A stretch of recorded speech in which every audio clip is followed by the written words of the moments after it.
Hello fellow Tyrians. Before we get into the thick of this video, there's a couple bits of housekeeping that I'd like to address. This video has lived many lives over the past month, and the release of the August 23rd balance preview inclines me to believe that some of the points I've been trying to make in previous versions of this video are going to stick around for possibly an entire other balance cycle. I know I'm doing a bad here by not making a piece of evergreen content, but my hope here is that the sooner this becomes deciduous, the better it'll be for the overall health of Guild Wars 2's PvE meta.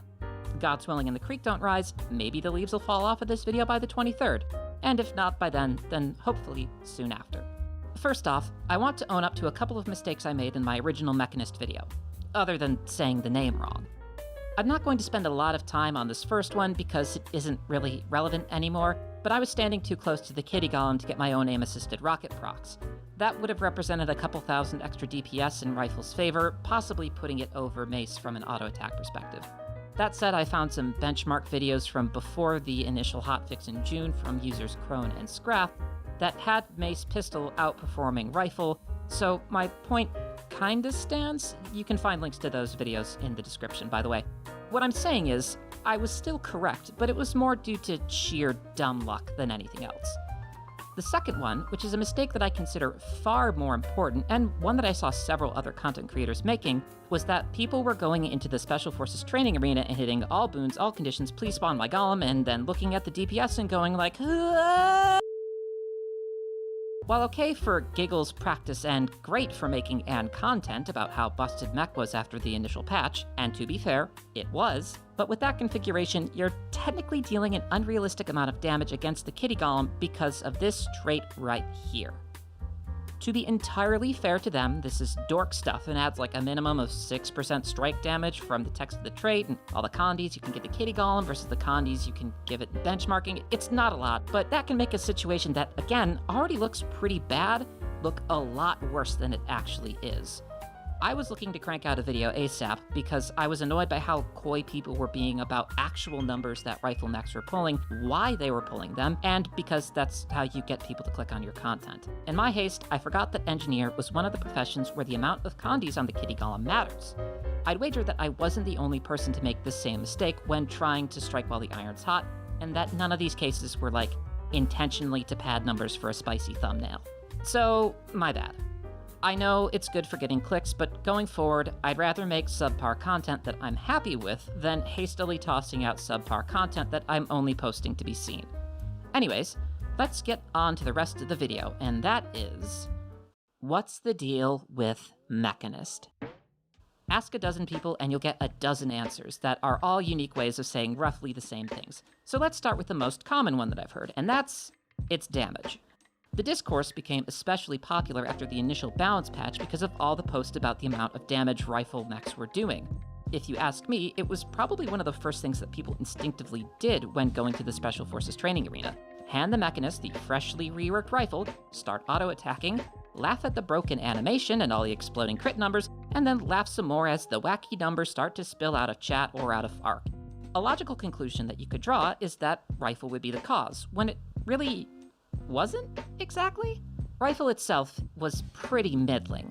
When I took it over to Scrapper, or just had my Mechanist attacking without the mech, I was a little confused because it wasn't doing anything particularly earth-shattering until I handed it specifically to a Mechanist attacking alongside their mech. That's what caused things to really spiral out of control for the build because, as a result of the patch, the mech itself was doing a substantial amount of damage even just by auto-attacking because of the changes made to Jade Cannons. For the unfamiliar, Jade Cannons didn't give that extra crit chance and access to aim-assisted rockets before the initial patch. What made Rifle Mechanist so broken early on wasn't implicitly the damage from Rifle's new auto-attack, because Rifle's damage, in a vacuum, wasn't particularly impressive enough to overthrow the weapons of any other power build. It isn't until you add the mech passively doing more damage from that 20% extra crit chance and flinging aim-assisted rockets everywhere that the damage really starts getting silly.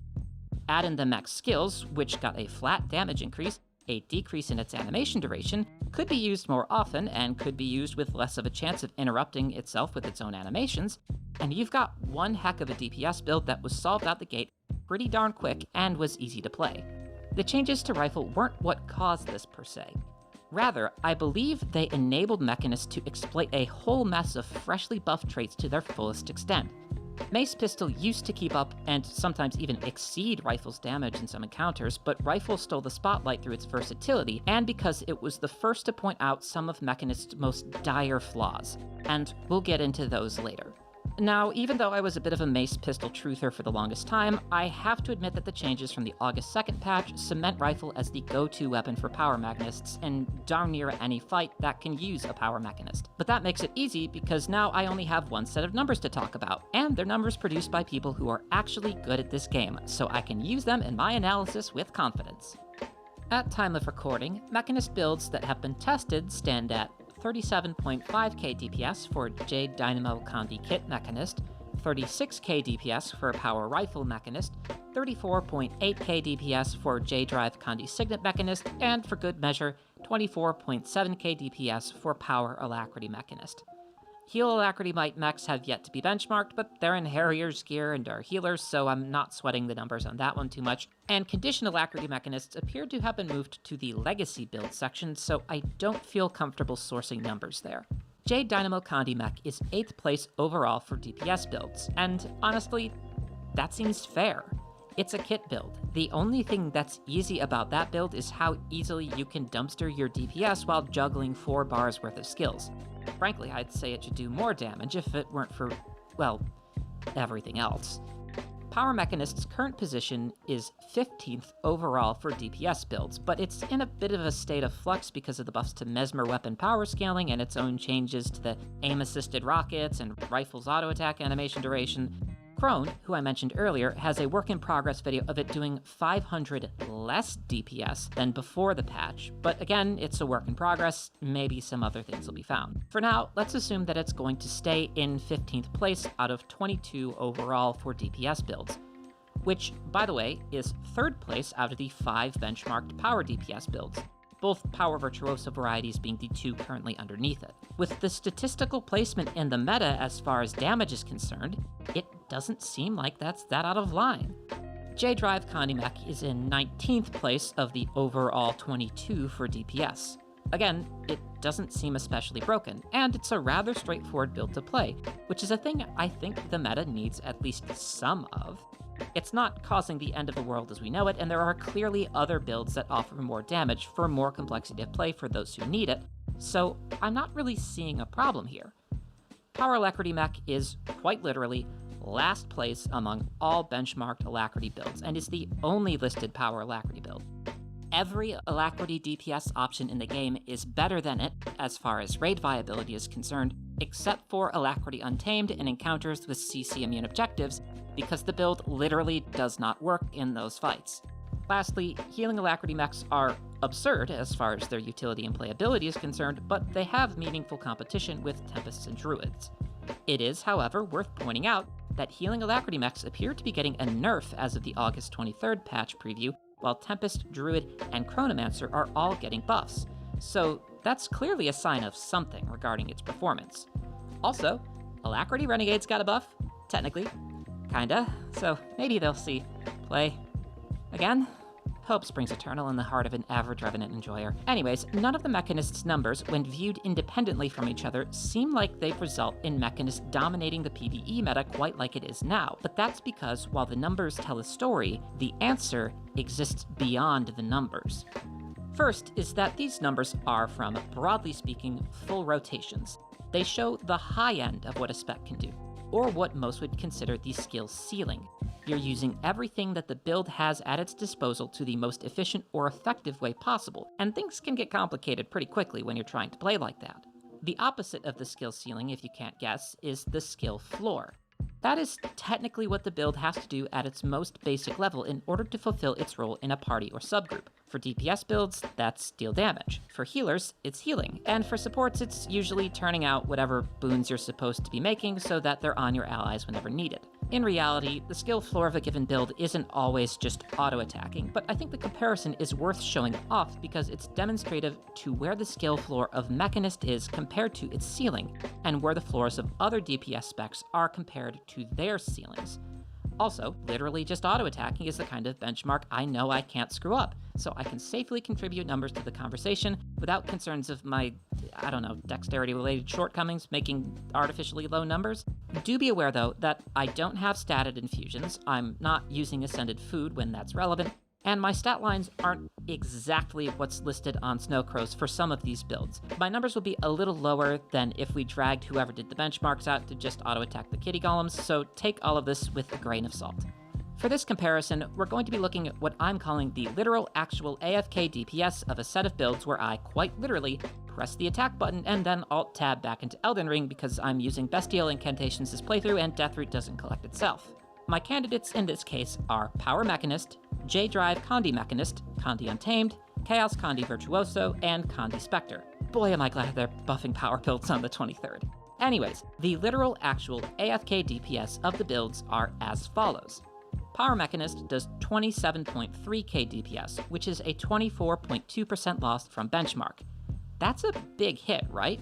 And I think the standard for raid viability is like 30k DPS on the kitty golem, so this is fine, right? Well, J-Drive Condi Mechanist does 20.1k DPS from the benchmark average of 34.8, which is a 42.2% loss. Chaos Condi Virtuoso does 17.9k from the benchmark's 35.7 for a 49.9% loss. Condi Spectre does 10.5k from the No Allies benchmark of 31.3k, which is a 66.5% loss. And Condi Untamed does only 8.6k DPS from its benchmark of 42k for a 79.5% loss. If you're curious but have me on the second monitor or Alt-Tab or whatever, all my numbers have been on screen just now, so rewind, pause the video if you want to look over them for yourself. The point I'm trying to make here is that Power Mechanist in particular loses comparatively very little against its stablemates in the DPS meta when you, quite literally, press one button and then proceed to not worry about anything else. No, it doesn't technically do raid viable DPS against a kitty golem, but the kitty golem isn't a raid, strike, dragon response mission, or open world content. Most things in-game don't allow you to stand at the perfectly optimal distance from your target and freely position yourself and use all of your skills at the proper time.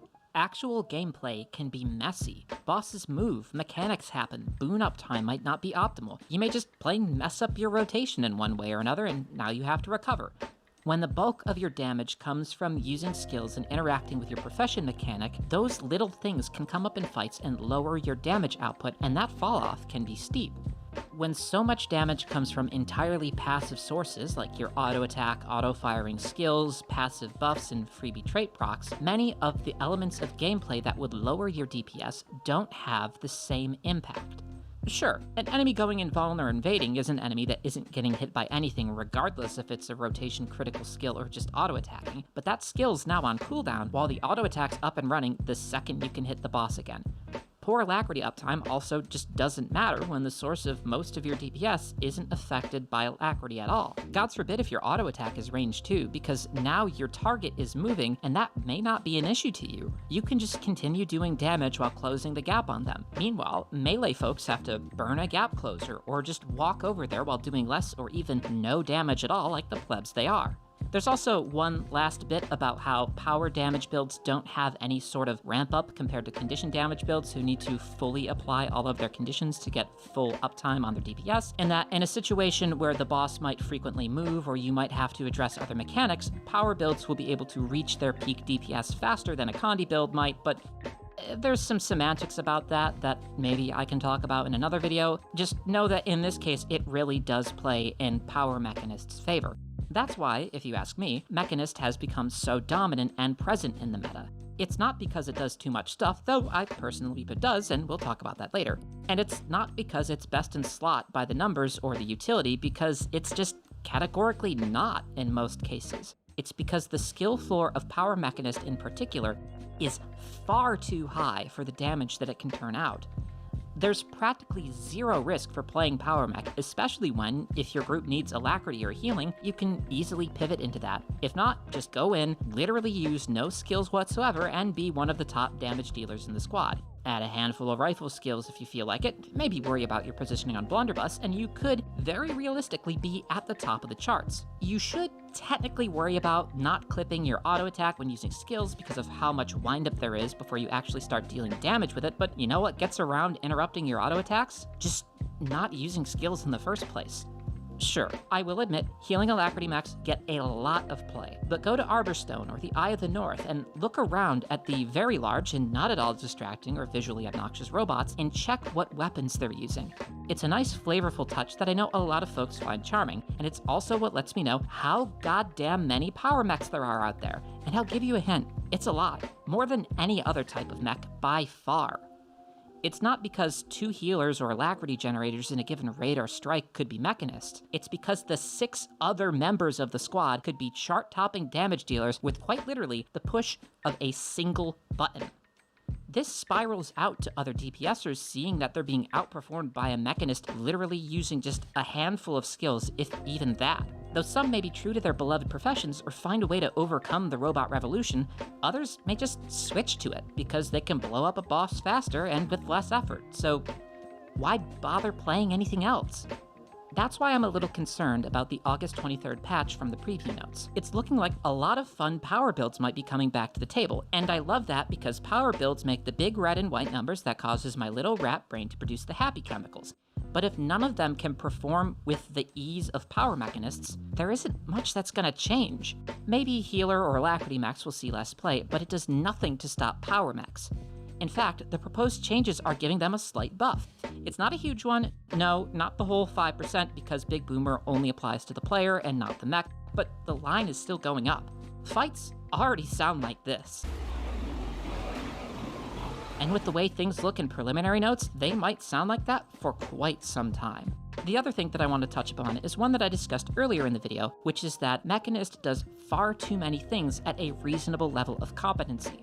But I want to change the subject to try and better illustrate my point. If you don't mind, I'd like to briefly talk about Spectre. See, I adore the thematics of Spectre, and as someone who's clocked 4-figure hours into Thief, I want to enjoy it. But I can't seem to click with the Condi playstyle quite like I have with other power-oriented specs like Staff Daredevil or Rifle Deadeye. I've tried forcing a power build of some sort, even as a boon support or healer, but it doesn't really work. That's because the damage-focused aspects of Spectre's kit are, for the most part, centered around conditions. The middle and bottom rows of the spec can almost be used for a power boon supporter or healer of some variety, but you leave a lot of value on the table with a minor trait like Dark Sentry, which isn't a complete dud on something that hands out barriers, but really only sees benefit when you're providing barrier and you have condition damage gear on. Scepter also scales with condition damage, so it's unlikely you're going to want to use that for anything power related. Shroud skills actually seem like they do more damage in power with my very crude testing, but not enough to make some sort of raid-worthy perma-shroud build. Even then, the spec really favors going Condi, and the benchmarks reflect that. While it's a bummer for me, average power build enjoyer as I am, it makes sense. Though restrictive, the thematics and design make its purpose clear. It's a Condi DPS or a Condi alacrity support. There's the potential for healing there someday, but there isn't a stat line that's really good for that yet other than, like, Seraphs? So, maybe someday. But adding the capacity for better power damage output through its weapons, skills, or traits could run the risk of overloading it and making it too good at doing too many things. It could be this monster spec that can do Condi and power DPS. It could also be an alacrity support for both damage types. It could even pivot into being some sort of power or Condi-based healing alacrity supporter that does enough damage to be relevant in group PvE content. That's a balancing nightmare in the making if a spec like that were to exist in game. But it does, because that's Mechanist. Do you want Condi damage? There's an entire row of traits for that. Power damage? There's a row of traits for that. Support? Take your pick, because it can support from every single possible angle when it comes to providing alacrity, and give a subgroup that same alacrity and fury a Spectre could give, while also fully stacking might, though this, again, is all before the August 23rd patch. We'll see how that pans out afterwards. Yes, you have to do some micromanagement on the mech itself in order to make sure it's standing somewhere useful or not dying to mechanics, and I acknowledge that that takes skill, but are you sensing a pattern here? If not, let's look at Mech Fighter for a second, because I don't think anything is quite as demonstrative as it is. The rocket punch ability from it has respectable power scaling, inflicts burning that scales with condition damage, and gets activated using the engineer's third weapon skill, which isn't a huge ordeal for any build because if it uses rifle, pistol, or mace, that third skill is getting used in its rotation, and it doesn't interrupt the mech anymore, so you don't have to worry about canceling skills with long channels like Barrier Burst. It's all upside no matter what build you're running and no matter what you do with it. Now, let's look back to Spectre and its trait Dark Sentry. You, indirectly inflict torment via barrier application limited by an internal cooldown, and do some more healing. I get that this isn't a perfect analogy, by the way, but stay with me, we're almost done here. The point I'm trying to make is that Dark Sentry doesn't scale no matter what you do on Spectre. If you're not tossing out a lot of barrier, you're not getting many applications. If you're not wearing Condi gear, that torment is just ticking away for its baseline damage. The benefit that it can provide to a power build is marginal at best, and a power healer can only get some applications of torment by chance, but again, it's ticking for the bare minimum. The only universal benefit it gives is that healing amp, which isn't nothing, but without healing power, are you really taking full advantage of it? The point I'm trying to make here is that Spectre's happens no matter what minor trait is very focused and tied to what Spectre is intended to do.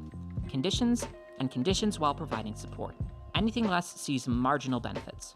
Mechanists, conversely, works well under every possible scenario and doesn't have a context under which it isn't good. Healer mechs take advantage of it the least, but at least they have some power in their gear to beef up its damage above baseline. I think I can understand where ANET may have been coming from with all this, though. Engineer was designed to be the platonic ideal of a jack-of-all-trades profession, but it struggled to find a home in the meta outside of DPS builds for the longest time, and one of those builds had a rotation that was like 45 steps long, and the last one just read improvise. Some people adored that, but others, like myself, looked at it and went, why bother when I could just play something else that does the same amount of DPS or more for far less struggle? Maybe they wanted to make something that embodied that jack-of-all-trades concept that was core to Engineer's identity, and maybe they wanted to make something that traded some of the complexity from physical dexterity into rewarding proper macro and micro play. If that's the case, they kinda hit the mark. There is, however, the second half of that idiom, being master of none, and Mechanist, indeed, isn't a master of any of the things it does except arguably healing. Not being the best at anything isn't as much of a drawback as it was back when the most challenging content in the game was non-CM fractals, Shot Garant, and Spirit Veil. It may not be the master of DPS, and it may not stay one of the best supports, but by being just good enough at both with a versatile design that can flex into and scale its effectiveness with darn near anything, the potential is there to create a monster. It's not that Mechanist is broken at everything it does, because it's really not. It's not broken at anything. The spec is everywhere because it's one of the few in the entire game that can do almost everything it was designed to do in group PvE content, and the only one that can do all of it to a meta-viable extent. Maybe this wouldn't be as much of a problem if there were other elite specs, though ideally whole professions, that had this degree of flexibility and viability, but there's just not. The closest you have is Firebrand, which is also getting nerfed, and even then, it really only does healing, condition damage, and quickness. There's nothing else that even comes close to it, and as a result, lots of people play it and make the meta look even more homogenous than it already is, because how can you miss seeing the giant green robot everywhere? They stick out like a sore thumb. This next bit is a section that's gonna annoy the hell out of me to say, and maybe I could just not say it, but after seeing the preview notes, I want to speak my mind a little on how this all could be fixed. If any of you watching this are ANET staff, especially if you're one of the balance people, please do not take this the wrong way. You're the ones who get paid to do this. I'm just some schmuck. I'm sure that some of the things I'm going to say have come up internally and you have your reasons for why it wasn't implemented. I'm going to explain some things that you probably know already, so hopefully this next part doesn't bother you too much. First, Mechanist's damage overall seems fine, but it needs to be shifted from passive sources like the mech firing its own aim-assisted rockets or just the mech in general, to sources that cannot be automatically activated. It doesn't seem like there's a lot of design space here given the nature of signets and the impact of weapons adjustments that could have across the entire profession, though. Speaking of signets, it seems like something is off with them. I think the best explanation I heard when talking to others about it was that some of those passives are a bit on the strong side. Shift and overclock signets were the ones that were mentioned almost entirely in that regard. While I think a lot of players understand why some variety of boon sharing passive is necessary between the player and mech and why it was added during the beta, it getting applied as a passive effect from a signet seems odd. Rangers can share boons with their pets, yes, but the most effective ways of doing it are either as a minor trait from a specific support-oriented trait line or from the activation of a skill. Both of these also only copy a specific duration, whereas Shift Signet seems like it just hands the mech the boons as is. I can understand that the trade-off here is supposed to be that it's a stun break, and that using it for that purpose means the boon copying effect is no longer up. At least as long as you aren't running J-Drive, but that doesn't seem like too harsh of a drawback. Sometimes you can just wait out the stun because it'll harm your damage more to break out of it than have your mech lose access to so many of its boons for so many seconds. The upside of it being a signet, though, is that it can be taken in any build under any circumstance and massively amp up the mech's DPS and utility through all the boons it's going to have on it. Overclock Signet has a similar issue where it can be slotted into anything with ease and apply an effect that is otherwise exclusively from taking specific trait lines that inherently limit the kind of builds that can be made with it. Cost reductions are a powerful design tool, and for Signets, the cost is its cooldown. As before, I'm guessing the trade-off is that if you're using it for damage or for the mech revive effect, it means you lose that incredibly powerful cooldown reduction passive. Unless you're running J-Drive, which means you never lose it. Alternatively, you just don't ever use your other signets and only use Overclock for its actives. My only thought on how to make these better, if they're even a problem at all, would be to move their current passives into a trait or to integrate it into an active component of a skill. Shift Signet's boon sharing passive sounds like something that could be a minor trait like Fortifying Bond, possibly replacing the Rocket Punch of Mech Fighter to eliminate some of that semi-passive damage with an effect that everyone's just going to run anyways. Also, it could stand to get that same duration limiter from Fortifying Bond for good measure. Really, it should probably just get that in general, but I digress. Overclock Signet could have its passive integrated into J-Drive, perhaps at the expense of the improved passive effects or its ability to sustain Signet passives when that Signet is on cooldown, or both, or neither, whatever works, I'm just spitballing here. That'd mean it need a new passive though, and given how, everywhere the Mechanist's design is, I don't necessarily have any ideas of what it could be. The name suits what it does well, and kudos to ANUT for the flavor, but names can be changed, and there could also be some other way that's designed to reflect that vibe of being overclocked that could take the passive's current place. Again, this is all if signets are at some point considered to be problematic, and I don't have the authority to speak definitively about that. What I do feel comfortable speaking to, however, is that the mech itself deals so much automatic damage for a pet, good lord! I did a lot of testing on exactly what part of the damage the mech does versus the damage that the player themselves does for previous versions of this video, and the result was that it accounts for like a third of the spec's damage output. That's a little less now after the aim-assisted rocket changes, but not by much. Compare that to Ranger, whose pet does a not insignificant amount of damage, but also nowhere near a third of its overall output. Rangers of all sorts play at its best through the synergy of, or utility provided by, their pets. I think support-oriented Mechanist builds capture this feeling the best because you have to pay attention to where your mech is or how to work in tandem with them to get the best results for your party. You could set Barrier Burst to auto-activate, but what if it happens when your whole squad is on the move? Congrats, you've now given your alacrity to nobody and that skill's on cooldown. The DPS builds, though, be they Condi or physical, basically have the mech playing itself. The Condi traits innately put it in melee range for its skills, and the powered traits are just really strong. And given a little mixing and matching with your elite skill, you could prioritize using signets or having your mech get to use its skills more often regardless of the damage type that you build. While you can manually use the mech's skills as they get used off cooldown more reliably that way, you can still get a lot of the potential damage output from mech with zero input by the player. I've mentioned it a couple times already, but the rocket punch from Mech Fighter also adds supplemental damage to your third weapon skill that, unless you're going for the just auto-attacking approach, you'll be using in your rotation regardless. It's basically more damage for free for every build, regardless of context, and without any decision-making on the player's behalf other than, do I press 3? The same goes for aim-assisted rockets. It's thousands of DPS that literally just happens with the right weapon and trait equipped, both of which you're probably going to be running anyways. No thoughts, no dynamic or active play. It just happens and makes the damage output higher. And is that really something the spec needs that much of? This could dovetail into my first observation about moving damage to sources that require more active play, but it could also lead to what I think could be an interesting solution, being that maybe the mech should be doing ranger pet levels of damage because the main priority is to empower the engineer itself in ways beyond just giving out boons. Maybe just leave the first mech skill as it is so that you can set that one to auto attack and forget, sure, but have the other mech skills act in support of yourself and allies in a fashion where conscious play is rewarded over only paying attention to your mech if you discover it's standing in the bad and getting melted, or you have to make it retreat so it doesn't get turned into paste by a mechanic. As far as what that looks like though, I have no clue. My top of the dome idea would be to have the skills give out an effect like Razor Claw's Rage from Renegade or Arcane Power from Elementalist, depending on which Master or Grandmaster trait you've selected, but I don't know if that would be good or if it would just make things feel more homogenous. Again, it's just the first idea I thought of. Doesn't mean it's the best idea anyone could think of. In fact, it's definitely not.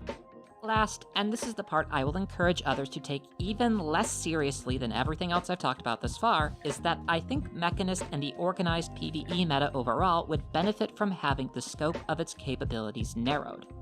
This is all at time of recording, and I hope this observation ages like a fine mayonnaise left in the sun, but Mechanist has, depending on who you ask, 4 to 5 builds that are usable in organized PvE. And I'm not talking about variations here. I mean 5 entirely unique builds. Like I said before, no other individual spec comes anywhere near close to that level of flexibility. Addressing this starts getting into territory I'm not super comfortable wading into, but hey, if we're in this deep, why the hell not? While I understand why the aspect of the spec is there, Mechanist could stand to shed one of its 2 damage types, because losing its support capabilities means that it's just a multi-type DPS like Virtuoso. Given current stat line availability, available elite specs, and general build variety in the current and probably soon to change meta, I feel it would be for the best if the condition damage aspects of Mechanist got dropped. Yes, I know, that makes the stat inheritance aspects of the master tier traits weird and would make it so Engineer is over 3 on elite specs that can fully deal condition damage and many other things that are probably being typed into the comments and being posted in the next minute or so, but just hear me out on this one. Remember what I said about Spectre not having a fantastic stat line for Condi support healer type builds? If the power aspect of Mechanist were dropped, support-oriented Mechanist builds would face the same outcome. Also, it would be directly competing with Spectre as a Condi Alacrity supporter, and Mirage, and also Untamed, and would leave the power DPS Alacrity lane completely barren.